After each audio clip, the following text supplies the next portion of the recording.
In 2012, I was sitting at my kitchen counter when I heard a disturbing noise outside my front door. When I opened to see what it was, I found two newborn chicks had fallen out of a nest that was tucked underneath the rafters of my front porch. Pieces of their shells were scattered across the ground, and their mother was chirping overhead and chaotically darting back and forth in what seemed to be a cry for help for her chicks. The image of those birds or something I can never forget. It wedged in my mind. That incident occurred mere hours after I was served with divorce papers at that very same door.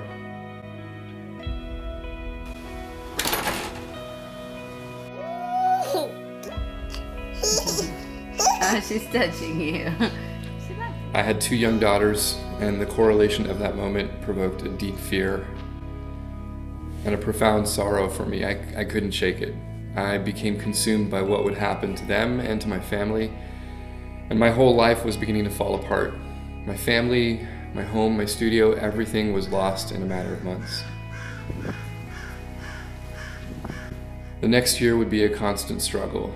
I was trying to gain footing, and during that time my father would suffer a major heart attack.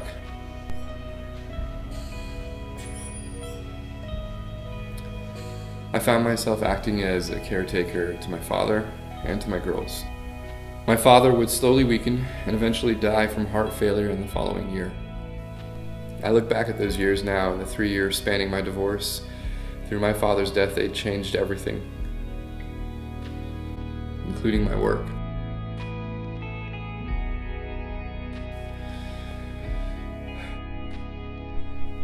When I lost my home, I lost the ability to create art the same way I had before. And I had to find a way back to being an artist in a way that I could balance my responsibilities to my family and to myself.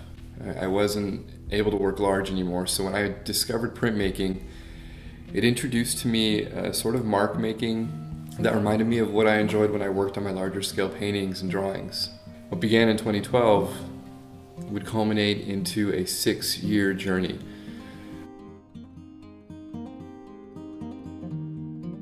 I had no idea that the body of work that I was creating would evolve into a sort of manuscript of my life. It's a visual journal that, in the wake of all these tragedies, creates a conversation that is visceral and complex and universal, I think, to so many people suffering and surviving and making the most out of the circumstances that they're dealt with.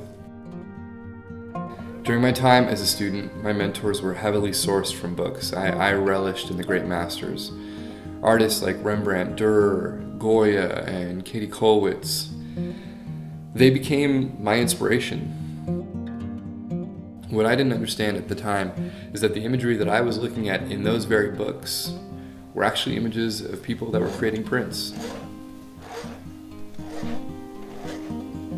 There's something so special and so unique to printmaking that it really needs to be seen to be understood. The labor involved in the physical and tactile qualities of a print, the hand manipulation of a metal surface like copper, it all combines to create something that's so delicate to the touch and so tactile to hold that it makes a truly unique art object that has to be seen to be appreciated. But this isn't only about printmaking. It's about so much more. And it's a reflection of my life. And it's a life that by no means was lived perfectly. It's a life that was and continues to be encumbered by all sorts of difficulties. I feel as though bringing these images together, along with the writings in the book, that I'm opening up a dialogue that connects us to one another. I hope to create a conversation that is kindled through my own vulnerability, and that's not something that's easy for me to do. The images are my memento to survival, to recovery, to claiming love, and the pursuit of hopes and dreams and things that I truly believe in. As humans, we are inundated daily by our surroundings, but I feel as though art has a really special place, a place between those lived moments and our daily demands. It asks you and I to slow down, to consider an idea, to delve a little deeper into a story, and to listen and to look. Holy with our hearts once again. Thank you.